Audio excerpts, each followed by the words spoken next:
with Live Oak Nest. Welcome back to my home.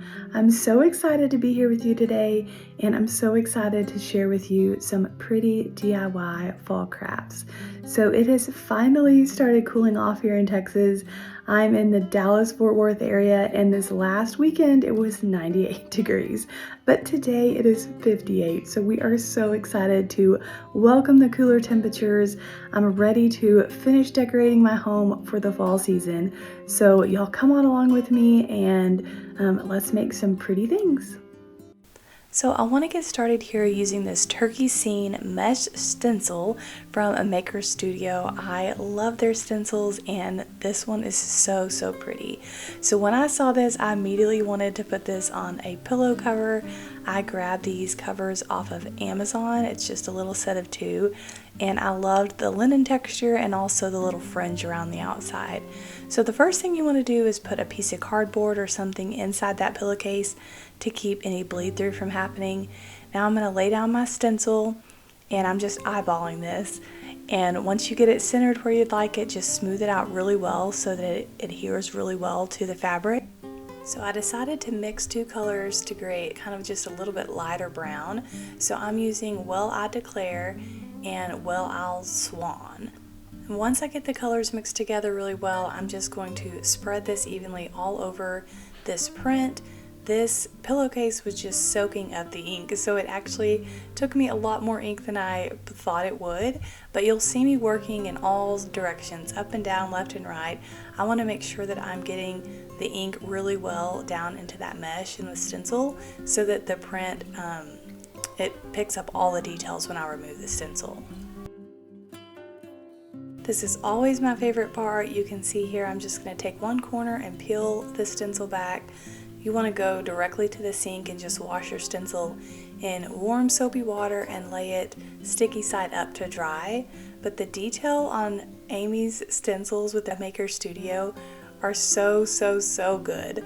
I love them so much. So you can see here, this is my little turkey pillowcase. This would also look beautiful on a big platter for Thanksgiving.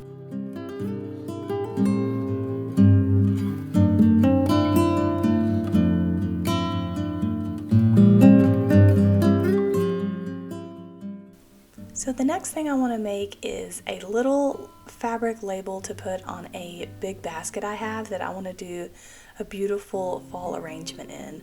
So I'm using this stencil here. It's called Woodland Creatures, and I couldn't decide if I wanted to do like the little topiary tree or the little deer. I thought since it was autumn and fall, I would do the deer with the little text label on top of it. So I'm just going to cut out the pieces that I want here, and since I want the deer on the bottom, I'm going to start with that, and I'm going to use a lighter color for my deer. So I'm just using the leftover paint from my turkey pillow. It's going to be those 2 colors mixed together, and I'm going to spread this out evenly to cover the stencil.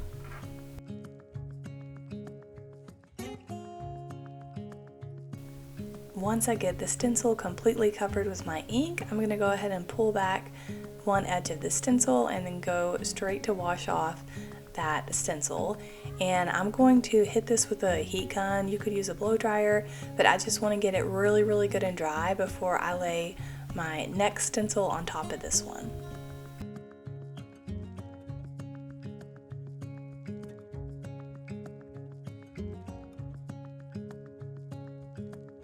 So now that that's dry, I'm going to go back in with my second stencil and just layer this on top of the deer.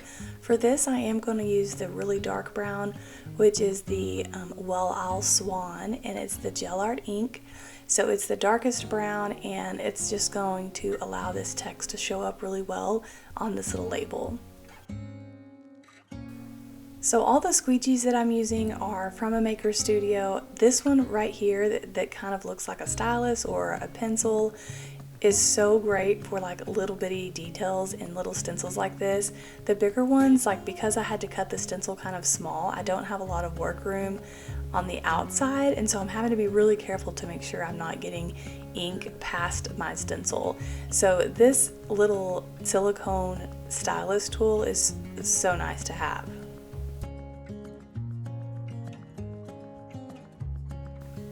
So I'm just going to take this squeegee and kind of wipe off any excess ink that I can grab up, just to help it pull up nice and clean when I pull that stencil up. So I want to show you the detail you can get on these stencils. They are so crisp and clean. They just make really, really high quality work. So I'm going to hit this with a dryer for a finishing step, and then I'm just going to use a little bit of hot glue on each corner and secure it to my basket. So this here is the finished product. I think it just turned out so pretty. I love all of these florals in this big gathering basket. This is a mix of faux and dried floral stems that I had on hand, and I just think it turned out so pretty.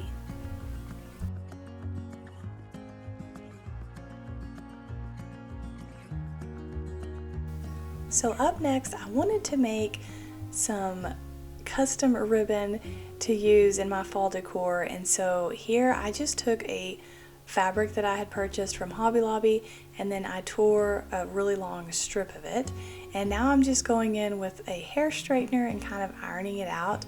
That way I can make sure my stencil lays flat and gets really good connection when I'm applying my ink. So just a little tip, if you need to do a little bit of ironing instead of pulling out your iron, you can just use your hair straightener and run it straight down the ribbon.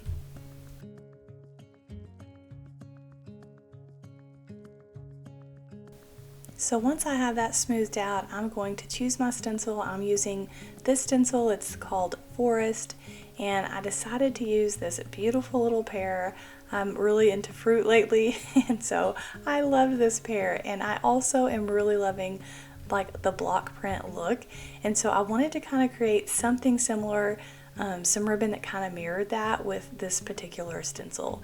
So I'm going to mix the two same colors again. I'm using the white and the really dark brown and just mixing them to make them a little bit lighter. I didn't want something so dark on this ribbon, so I'm going to mix my color up until I get it how I like it, and then I'm going to place my stencil down and then use my squeegees to really push that gel art ink down into that stencil mesh.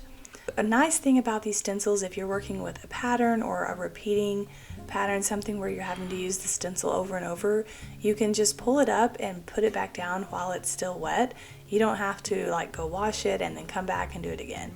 So I found that I could do 2, 3, maybe 4 in a row on this ribbon before I decided I would need to wash it. So I'm going to kind of show you what that looks like here in this process. You can see I'll pull it up, and then when I go to place it back down, I just use the end of that stylus and kind of dab it down so that it adheres to the fabric, and then I'll go back in with my ink and kind of press it down into there.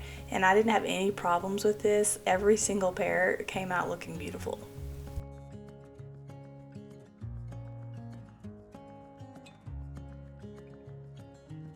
So after I did a couple of these in a row, I did wash my stencil and then went back in with my heat gun and just dried them really well so I could just keep working my way down the ribbon. So when I wash my stencil and I need to use it again quickly, I'll just take like a paper towel or a dishcloth and just kind of dab it a little bit on each side, and you won't have any trouble with it adhering to your surface.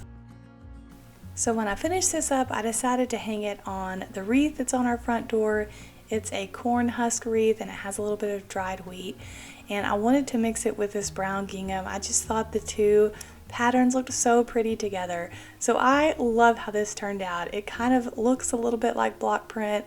I love the pear, I love the colors. It just looks so pretty. And I think it's just so nice to walk up to a beautiful decorated porch to welcome you to my home. So up next, I found the cutest little dishes from Hobby Lobby. I think they were a set of 6, but they're like little butter pat dishes. And when I saw them, I thought, oh my goodness, that it will be so cute with that little acorn. My brand is Live Oak Nest, so I love anything acorns, but I just thought these would look so cute. So I like to use them on tablescapes. I also thought they would be cute for like a little ring dish if you want to set it by the sink to hold your rings while you're doing your dishes. But this little acorn stencil is just darling. I'm using the dark brown ceramic ink. It's a no-bake ceramic paint, and it's in the color Dark Chocolate Latte. So I think it's just a beautiful color for fall. It shows up great on my dishes. And look at this little cutie. I love it. I really love the way that vintage transferware looks, and so I wanted to create something kind of similar to that, use that as inspiration. This stencil here I thought was so pretty, and I thought this little round part would look so pretty in the middle of a plate. This stencil is called Field of Pumpkins, and it also has a really beautiful pumpkin patch on the bottom of the stencil that I'm going to have to use for another project because I love it.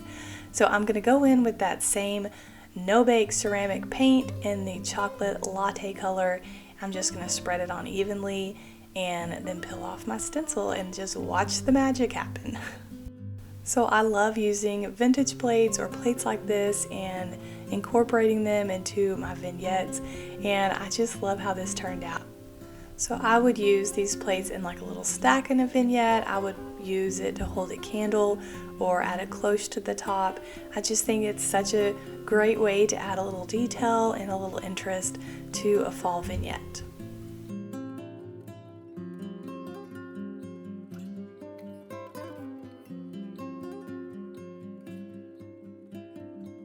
So for this last project, I wanted to show you how I make over some of these faux pumpkins. So I don't use a lot of these colors, a lot of the bright yellow or the really bright orange in my home, and I always like to make over my pumpkins. And so I'm going to show you how I do that. I'm using Amy Howard's One Step paint in the colors Waybridge Classic and Summer Regatta. So I love these two colors. They're just beautiful blue colors. When I'm doing something like this, I like to work with either 2 or 3 colors in varying shades. So like a dark blue, a medium blue, and a light blue. But you can also kind of work with 2 and just add a little bit of dark like black paint or a little bit of white paint to lighten it up. So the first thing I want to do is just get solid coverage on these little guys. So I'm going to coat them with 2 good coats of the darkest blue. I'm going to work with my dark color first, and then I'm going to go back in and mix the 2 colors because I want it just slightly softer. I don't want it too light, but I'm going to mix the 2 colors, and then I'm going to dry brush on a little bit of this lighter blue color just to give a little bit of texture to help the pumpkins not look quite so flat. So one of the things I really love about this paint too, it goes on great, the coverage is excellent, but it also smells really good. It doesn't smell like paint at all, and even after it dries, you still get like a little whiff of this like soft, refreshing scent. It smells so nice. I love having these pumpkins sitting around because I feel like it just adds a nice smell to the home. So the next thing I want to do after I've finished doing my blue and then dragging on a little bit of that lighter color, I took the dark blue and I mixed a tiny bit of black acrylic paint with that because I wanted it just a little bit deeper. And now I'm going to go in with this smaller pointed brush and just drag it down through all those little crevices. And then once that dries, I'm going to go back in with that original dark blue and just kind of drag my brush over all of those lines to soften them up. I want it to look shadowed and not just like I painted stripes on the pumpkin. I feel like the key to this is just layering and working with a variety of colors that are all in the same color family.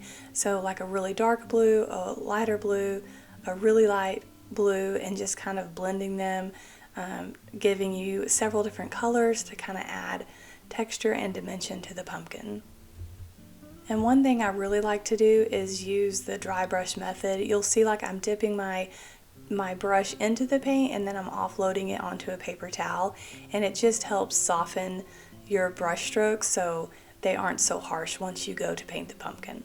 You could also use your fingers here to kind of just smudge the paint and soften up those lines a little bit so they don't look quite so much like brush strokes.